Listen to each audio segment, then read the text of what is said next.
Hi friends, host Eric here, host Talking with Famous People, and I want to respond to this. Talking with famous people. You're leading and you're using strong tonality and you're suggesting alternatives. Hey, I don't know, my mistake last time wasn't great there, but what about those two places that you mentioned? How does that sound? Okay, you're the voice, how does that sound? The tonality is so important. This isn't a tonality video, but it's very important to keep that because the difference between empathy and supplication comes down to using the proper tone of voice. The strongest man will always be the most empathetic. He will never be supplicated, but he's always worried about what other people are thinking around him so he can make them comfortable. He can make them comfortable.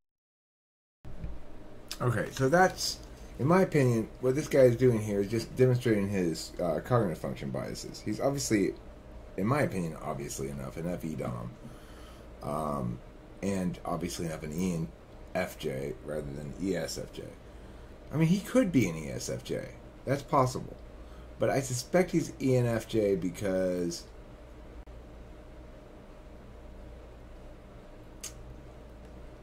he's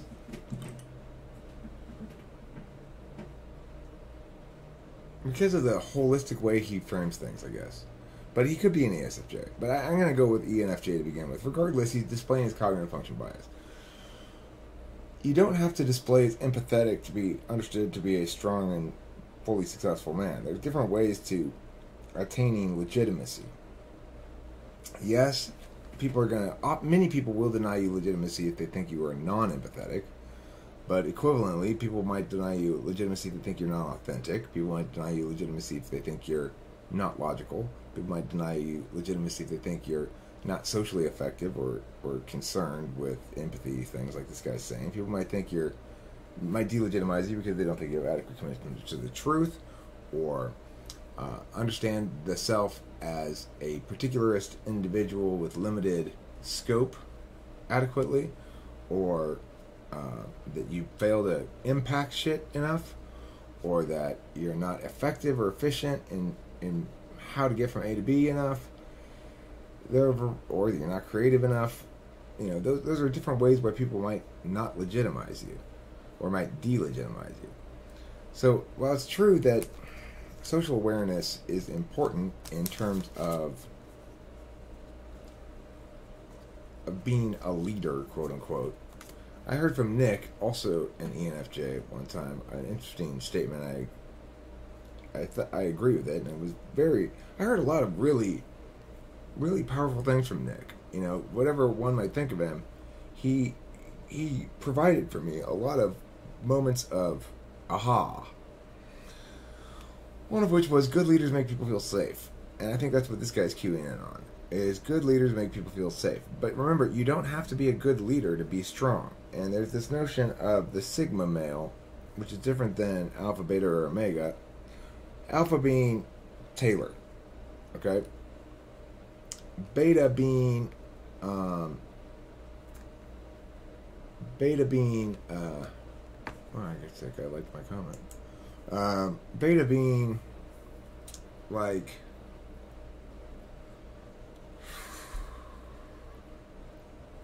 well, I mean, Pepsi comes to mind. I don't know if you're familiar with him, because he self-identifies as a beta. He's a pretty alpha-y beta. It's weird. Somebody like Neptune. Neptune's a beta male because he's gay. I mean, that makes you instantly beta, right? Or do they have their own social group thing going on? I don't know. How does male dominance work out with gay men? Is it like opposite? Whoever's least dominant is secretly most dominant or something? That's an interesting question.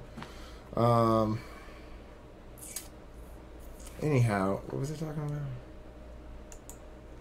Oh yeah, home fries here. So I mean, I do agree that people look to how you interact with the group as a means of determining your social status. That being socially aware and empathetic is a good thing, and for somebody like Homie here, I don't doubt it's critical in manifesting the social realities he wants to manifest. However, I think only a certain amount of social awareness is ultimately necessary. Like, I need to know when somebody's trying to clown me. I don't need to craft shit very much.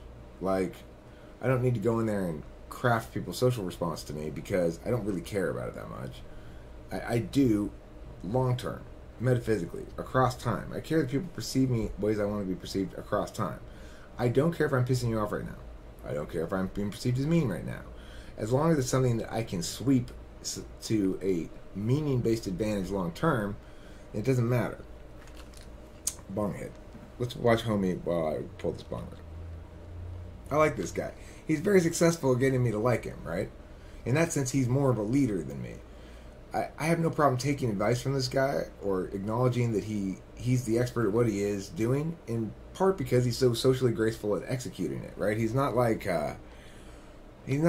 coming across as arrogant as I often do, or conceited, or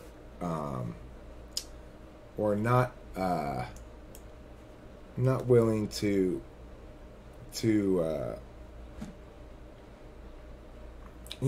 being like projecting or hyper defensive or something. I'm not prone to that, and regardless, even if I were, this guy would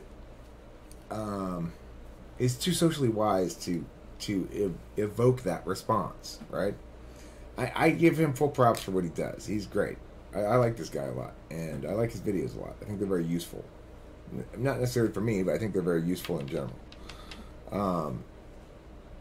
But I do contest the notion that you necessarily have to be empathetic to be a strong man or a leader, or even principled.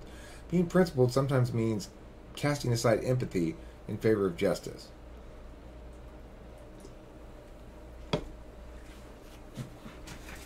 Which really is like a refined form of empathy anyway. Alright, so let's see what he has to say while I'm pulling this part around. Comfortable in his presence. And in a situation, let's say you're at a bar or restaurant that's chaotic or hectic, and most people don't even want to go because they're uncomfortable. They got their little social anxiety, which is very common. He's able to make them comfortable because he's empathetic. He knows what's going on in his head. He sees Bill staring at his glass for the last 30 seconds. He's going to engage Bill in something that he is comfortable with to bring him out of himself. All of a sudden, Bill forgets he's in a high energy social place that he's not comfortable. And he's like, man, I love when Baron comes around. It just makes those events and those environments a lot more fun.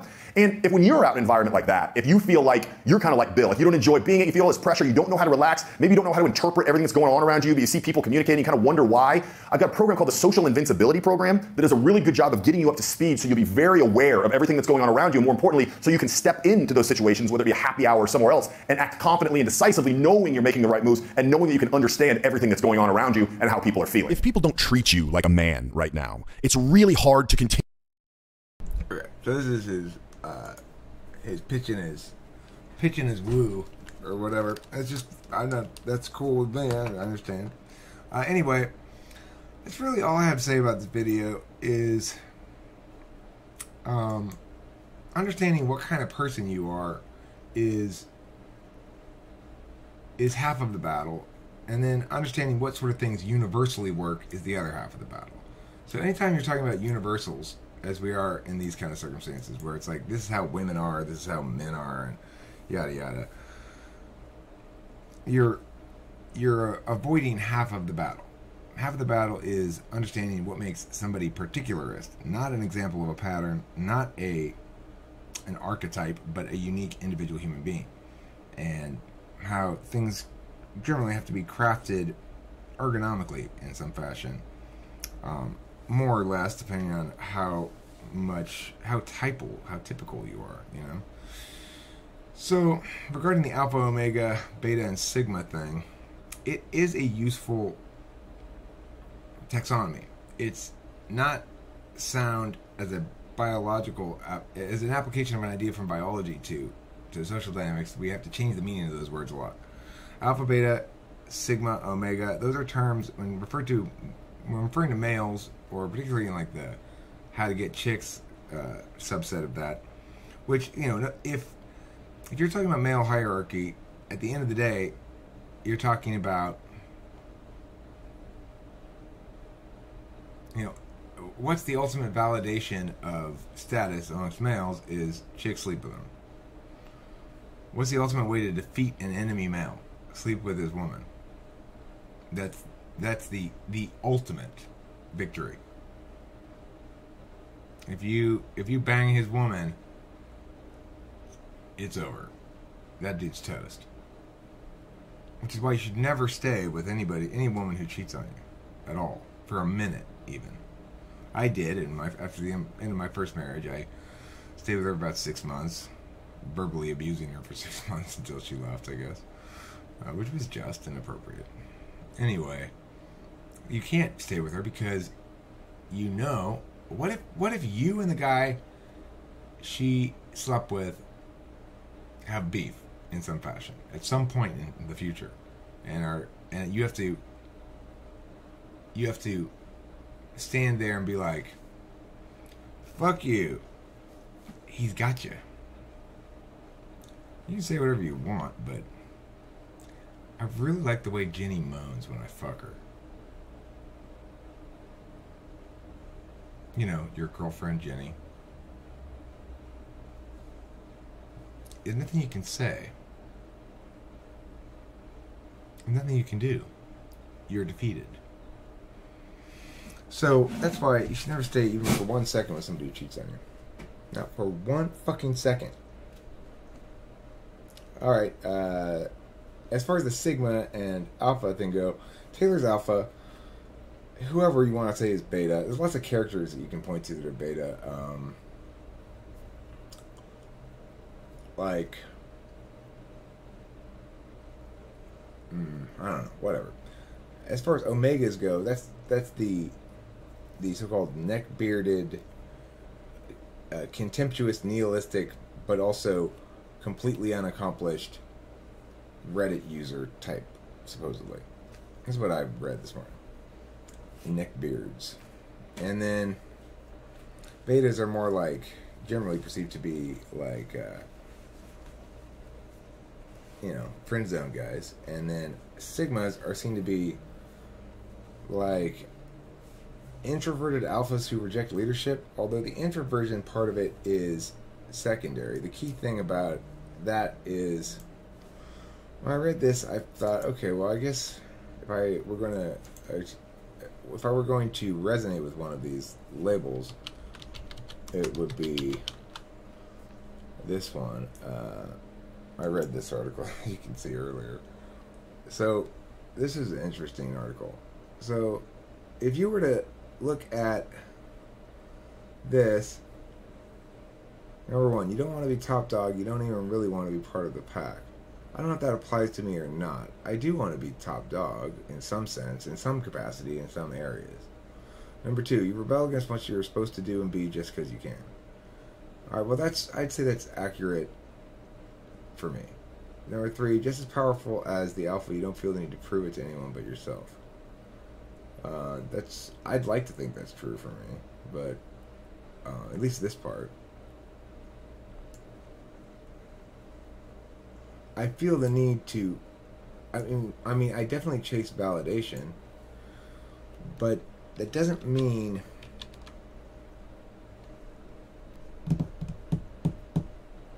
do I need to prove it to anybody but myself? Well, I mean, the thing is, I persisted against naysayers, unified naysaying, for long stretches of time, under difficult situations where I'm getting no validation at all. So I would say that ultimately that seems consistent with this notion that one doesn't need to feel the need to prove it to anyone but oneself. Nobody intimidates me. This thing, just as powerful, is irrelevant. Nobody's going to intimidate me. Sigmas live their life in silence, but it's called, I do not, absolutely not live my life in silence. I have a limited amount of things to say. I've got shit tons of things to say. So that's not me. You are the James Dean without a cause, literally. You're the hot guy that comes to town to buck the system and take all the hot girls. That's not me. I'm not here to take all the hot girls. I'm relationshipy. But it isn't your fault. You didn't even want them to think you are amazing. I do. So this one's not me. Number 6. You are highly attracted to women and don't really notice or care. Well, I have no way of knowing whether this is true or not. I seriously doubt it. But, I guess I don't really notice or care. But it's not because I'm a shy, silent type. The thing is, you aren't ever going to let them in. I'll let you in. If you're my girlfriend, I'll absolutely let you in. The problem is, Kim can't let me in. That's one of our issues, is she's so defensive. Number 7, this is only true if I'm in a relationship. This isn't really true if I'm not in a relationship. Then I'm looking for a chick, you know. Number 7, true. Number 8, you loathe social norms and expectations. That's kind of true. Number 9, you are usually on the dark side of the morally gray areas. Fuck that noise. I'm on the side of light and goodness. Number 10, you have a disdain for rules because they are meant to keep you down and powerless. Yeah. You like to blend in, not stand out. No. No slave to fashion, you abhor it. I don't abhor it, I just... No. You have out-of-the-norm interests and sometimes exhibit eccentric behaviors. Yeah.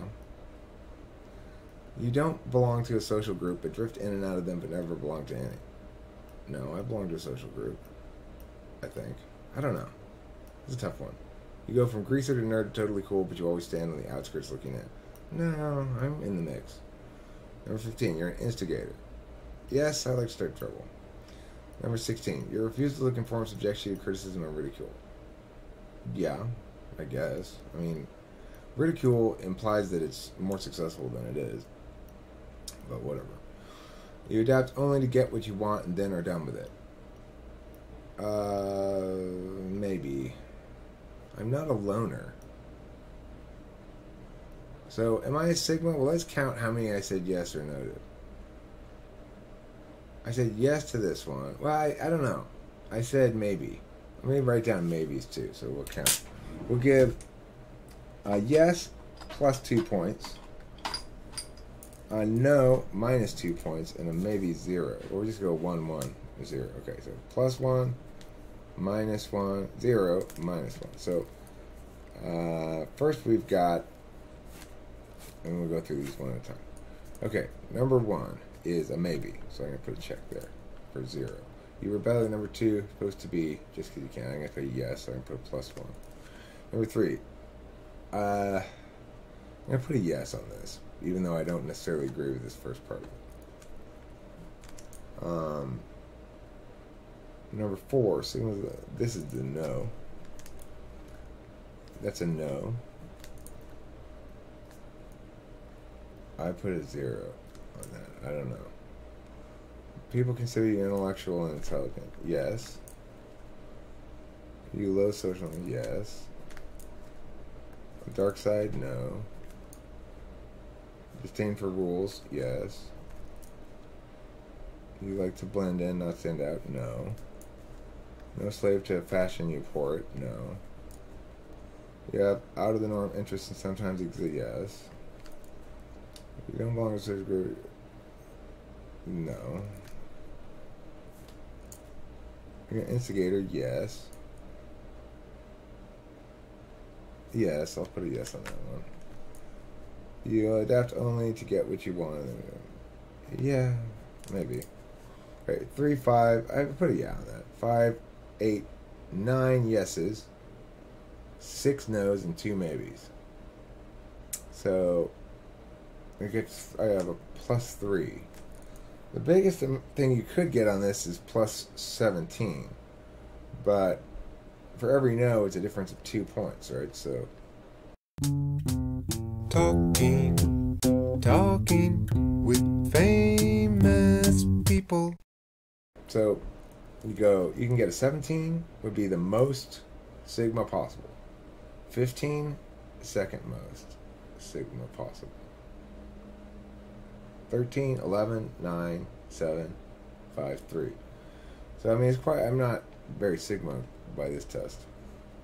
Okay, well, thanks for watching. That wasn't even the topic of this, but anyway, that's where we ended up. Welcome to Pound Town, baby. Welcome to Pound Town.